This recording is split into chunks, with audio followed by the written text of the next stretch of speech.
Welcome back to another episode of the Burger Report, Wednesday Bible study on a Thursday. And here I am before you with all my imperfect imperfections, your host, Bible Dave. And today, it was our epic conclusion of Ecclesiastes. Now, if you haven't been watching, go back and watch the other three parts. This is part 4 of my verse by verse read through and discussion of Ecclesiastes. My favorite book. This is how I wanted to start off, and it's coming on strong. Really good, really poetic, and a bit of a comedy, it seems. So, yeah, read your Bibles. In any case, I have my New Living Translation, easy to follow, easy to understand. And as a recap, we are jumping into chapter 9. And the first parts of Ecclesiastes were how everything is meaningless. It's like chasing the wind. So, for most people, it's better off to be born dead. You have no suffering. If the wise and the fool end up with the same fate, why even bother? Which kind of makes sense from an earthly perspective, right? And so also enjoy the fruits of your labor. And this comes from King Solomon, who was the wisest of all kings, experienced all of life's pleasures, built great temples, and done everything that could be done under the sun. He had all the experience, and so he, I guess at his old age, did some contemplating. But the name King Solomon, 3 parts to that name. Sol, the sun.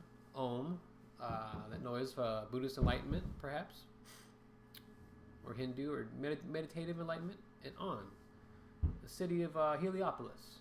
So King Solomon can also be a metaphor for the wisest of the wise, the great teacher. Okay. Now, if this is the first time hearing something like this is what we do on my channel. We discuss from multiple perspectives. And if it affects your faith at all, you need to go to church and do the old school method, then this isn't the channel for you. Oh, earthquake. Earthquake in Texas. But, in any case, let's get back into it. I like a lot of the all the hidden information. Follow me for more tips. Alright, chapter 9. Death comes to all. This too I carefully explored. Even the actions of godly and wise people even though the actions of godly and wise people are in God's hands, no one knows whether God will show them favor. The same destiny ultimately awaits everyone, whether righteous or wicked, good or bad, ceremonially clean or unclean, religious or irreligious.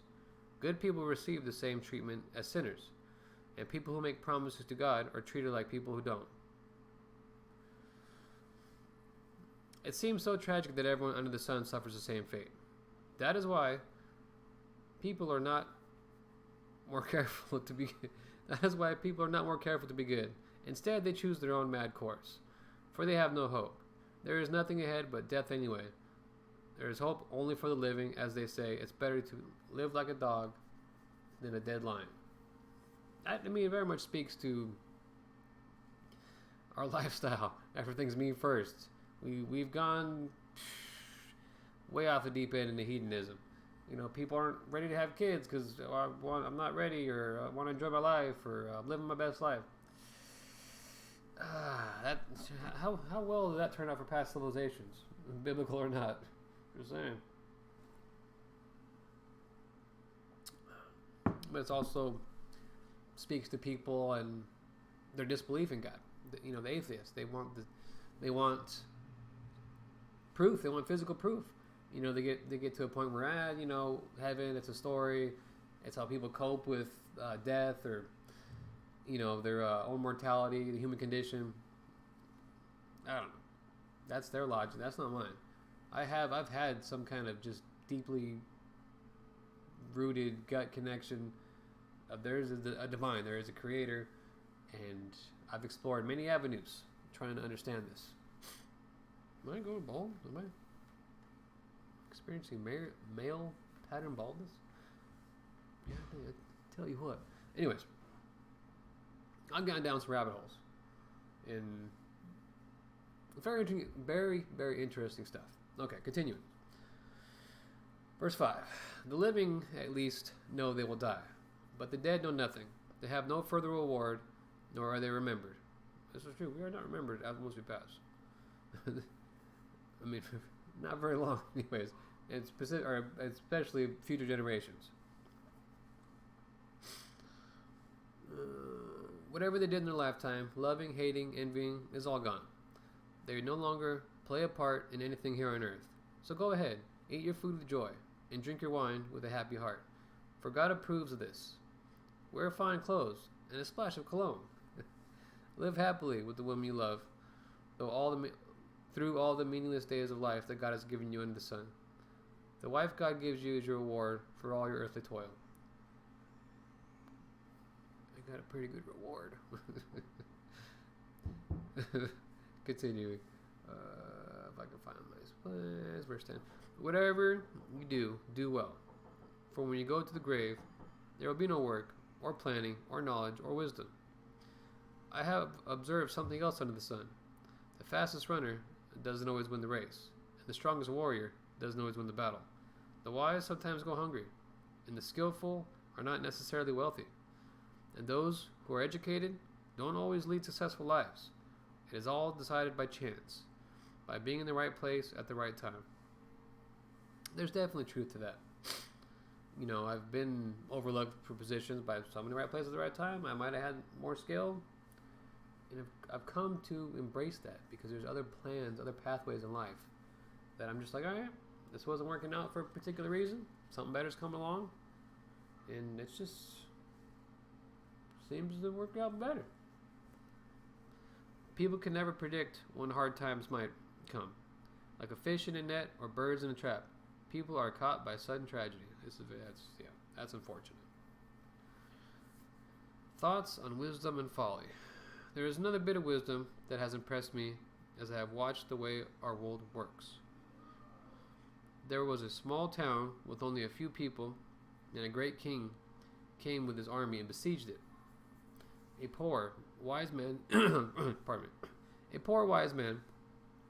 knew how to save the town, and so it was rescued. But afterward, no one thought to thank him. So even though wisdom is better than strength, those who are wise will be despised if they are poor. What they say will not be appreciated for long. This is very true. If you got money, nobody wants to hear nothing from you. You could have one of the best ideas ever. You're just some uneducated peasant. Better to hear the quiet words of a wise person than the shouts of a foolish king. Better to have wisdom than weapons of war. But one sinner can destroy much that is good. Yeah. Political leaders that are sinful and crazy. Very close to what's going on right now. Chapter 10. As dead flies cause even a bottle of perfume to stink, so a little foolishness spoils great wisdom and honor. A wise person chooses the right road. A fool takes the wrong one. You can identify fools by the way that they walk down the street. Yes. If your boss is angry at you, don't quit. A quiet spirit can overcome even great mistakes. Yes, I've learned much as an apprentice. And that is very true. The beauty of being an apprentice, which I'm graduating, is that you're, maybe, I guess, forced to humble yourself, but it's also a good mentality. And you learn how the benefits of having that mentality, because if you have that wall, that ego in the way, as I've said before, this is very much dissolving of the ego. It's Ecclesiastes. Then you just have obvious mental blocks, and it's not going to do you well. All right, the ironies of life, verse 5, chapter 10. There is another evil I have seen under the sun. Kings and rulers make a grave mistake when they give great authority to foolish people and low positions to people of proven worth. Yes, I have seen, or I have even seen servants riding horseback like princes, and the princes walk like servants. When you dig a well, you might fall in. When you demolish an old wall, you could be bitten by a snake. When you work in a quarry, stones might fall and crush you. When you chop wood, there is danger with each stroke of your axe. Pay attention. Don't be daydreaming, like driving a car. Next one. Using a dull axe requires great strength, so sharpen the blade. That's the value of wisdom. It helps you succeed. If a snake bites before you charm it, what's the use of being a snake charmer? Okay. This book makes me chuckle. It's just so beautifully in your face. Wise words bring approval, but fools are destroyed by their own words. Fools base their thoughts on foolish assumptions, so the conclusions will be wicked madness. They chatter on and on. No one really knows what is going to happen. No one can predict the future. Fools are so exhausted by a little work, they can't even find the way home. Okay. What sorrow for the land ruled by a servant, the land whose leaders feast in the morning. Let me start that. What sorrow for the land ruled by a servant, the land whose leaders feast in the morning. Happy is the land whose king is a noble leader, and whose leaders feast at the proper time, to gain strength for their work, not to get drunk. Laziness leads to a sagging roof. Idleness leads to a leaking house. Yes, idle hands are the devil's playground. A party gives laughter, wine gives happiness, and money gives everything. Money is a very useful tool. People mistake money for being evil, but it's the love of money is the root of all evil, not money. That's just a tool, a form of energy, however you want to phrase it or think about it. Never make light of the king, even in your thoughts, and don't make fun of the powerful, even in your own bedroom. For a little bird might deliver your message and tell them what you said. Oh, in the days we are now, so much is exposed, like videos, undercover.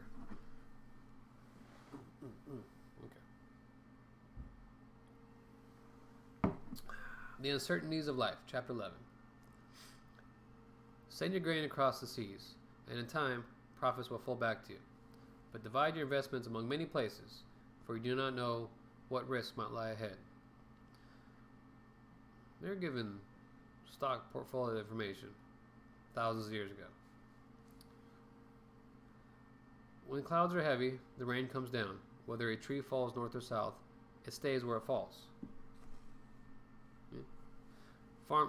Farmers who wait for perfect weather never plant. If they watch every cloud, they never harvest. Yes. Don't overthink things. Take action. Very true in a lot of life. Just as you cannot understand the path of the wind or the mystery of a tiny baby growing in its mother's womb, so you cannot understand the activity of God, who does all things. Period. Plant your seed in the morning and keep busy all afternoon, for you don't know if profit will come from one activity or another, or maybe both. Ooh. See, that's kind of my mentality. I got my main job, got some side stuff going on. I'm doing this just to spread the word because my heart's been screaming that I should be doing this for whatever reason. I mean, not for whatever reason. Friggin' times we're in are insane. So you got to put that energy back out there, that karma, that that good Holy Spirit action. Hopefully, touches somebody's heart. And they're gonna be like, what, I'm gonna go read Ecclesiastes, and then they're gonna be like, I'm gonna read what the next book says, and people might just be interested in the Bible. This book has been. I got some miles on this baby. This book has been kicked through the dirt so many times. Not literally this book, but the ideas behind the Bible, because of mainstream ideology or people and their politics, but it has everlasting truths to it. That's why I believe the scriptures are the truth, the gospel. I mean, there's so many. What I like to get into, or I'm going to get into, is just all the metaphors or the comparisons to the seasons and all the esoteric knowledge that is in here. You know, the story of Jesus and previous stories of Jesus-like characters throughout ancient history in different cultures around the world that speaks to this is the truth. This is what happens, or what happened, and will happen. So, you know, I go pretty deep. Chapter 12. No, am I in chapter 12? No. Chapter 11, verse 7. Advice for the young and old. Light is sweet. How pleasant to see a new day dawning. When people live to be very old, let them rejoice in every day of life. But let them also remember there will be many dark days. Everything still to come is meaningless. Young people, it's wonderful to be young. Enjoy every minute of it. Do everything you want to do. Take it all in. But remember, you must give an account to God for everything you do. So refuse to worry and keep your body healthy. But remember that youth, with a whole life before it, before you, is meaningless. Everything is meaningless. Okay, chapter 12. Now, there's a lot of build-up from what I remembered. It should bring it all. The point, I believe, comes in chapter 12. Last chapter. Don't let your excitement of youth cause you to forget your Creator. Honor Him in your youth before you grow old and say life is not pleasant anymore. Remember Him before the light of the sun, moon, and stars is dim to your... Let me start over chapter 12, because I am missing commas. Don't let the excitement of youth cause you to forget your Creator. Honor Him in your youth before you grow old and say, life is not pleasant anymore. Remember Him before the light of the sun, moon, and stars is dim to your old eyes, and rain clouds continually darken your sky. Remember Him before your legs, the guards of your house, start to tremble, and before your shoulders, the strong men stoop. Remember Him before your teeth, your few remaining servants stop grinding, and before your eyes, the woman looking through the windows sees dimly. I love how poetic this book is. Remember Him before the door to life's opportunities closed and the sound of work fades. Now you rise at the first chirping of the birds, but then all of their sounds will grow faint. Remember Him before you become fearful of falling and worry about danger in the streets, before your hair turns white like an almond tree in bloom, and you drag along without energy like a dying grasshopper. And the caperberry no longer inspires sexual desire. I don't know what that is, but I'm sure it's a Viagra of sorts. Remember Him before you near the grave, your everlasting home, when the mourners will weep at your funeral. Yes, remember your Creator, now while you are young, before the silver cord of life snaps and the golden bowl is broken. Don't wait until the water jar is smashed at the spring and the pulley is broken at the well, for then the dust will return to the earth and the spirit will return to God who gave it.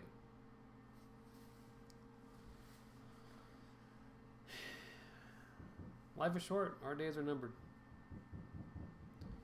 When you realize that, and we don't often realize that because we get so caught up in our day-to-day stress, which points to more the Western world, I would say that everything is meaningless in the sense of our day-to-day stress is so plastic and fake. I don't know how else to word it. You know, maybe in poorer countries, obviously, it might be more food-related, where you can just feed your family, just basics, super basic. But out here, we're blessed and cursed in the United States. So much opportunity, but so much freaking plastic culture to sift through. You know, it's rough. It's very rough. All right, concluding thoughts about the teacher. Everything is meaningless, says the teacher. Completely meaningless. Keep this in mind. The teacher was considered wise, and he taught the people everything he knew. He listened carefully to many proverbs, studying and classifying them. The teacher sought to find just the right words to express truths clearly. The words of the wise are like cattle prods, painful but helpful. Their collected sayings are like a nail-studded stick, with which a shepherd drives the sheep. But my child, let me give you some further advice. Be careful, for writing books is endless, and much study wears you out. That's the whole story. Here now is my final conclusion. Fear God and obey His commands, for this is everyone's duty. God will judge us for everything we do, including every secret thing, whether good or bad. Why do I have a $2 bill in here? This is how long has this been in here?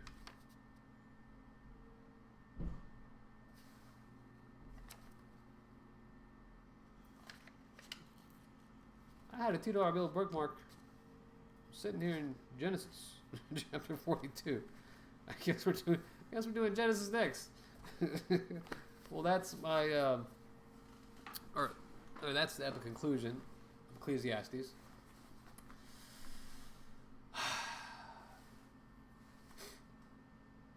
It really puts life in perspective. It just got these wise words and sayings in the sense of all that we do amounts to nothing. Everything returns to dust, everything returns to the earth. But even in our lives, we can build this great wealth. Our children won't appreciate it because they didn't put in the work. They might have some level of appreciation, but it's not going to be the same. It's not going to be your art you created, your craft you worked, your trade to build this wealth, and they're just going to spend it, and their children even more so. The wise and the fools share the same fate. Everything. We get so caught up in our day-to-day that we forget. And this is a good reflection on life. We get caught up in who we are, the ego, and this kind of disillusions you a little bit and reminds you. Don't forget to be grateful to the universe, to God, your creator. We all have a creator. However you want to break it down, karma, great consciousness. There's energies out there that are from a higher divine source that you should be aware of. We all have creator. We have a lot of us, most of us have guardian angels looking out for us. And you might say, oh no, so much bad has happened to me. Look at my life. How can you say God exists? And to that I would say, I don't know. But I know in my gut that it's true. And Christianity gets a lot of people that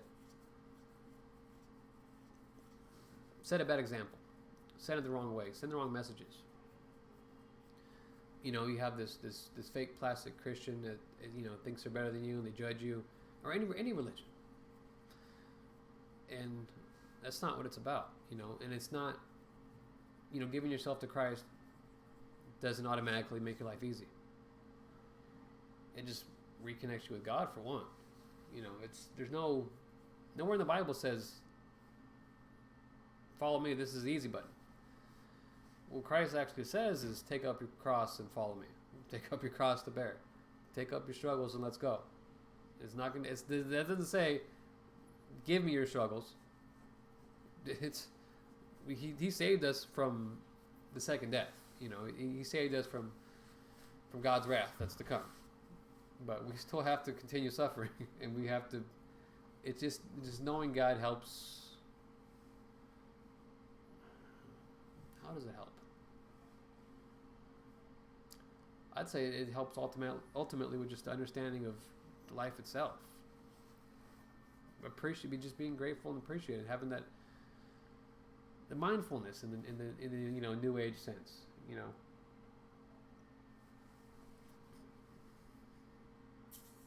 I don't know. I might be rambling a little bit,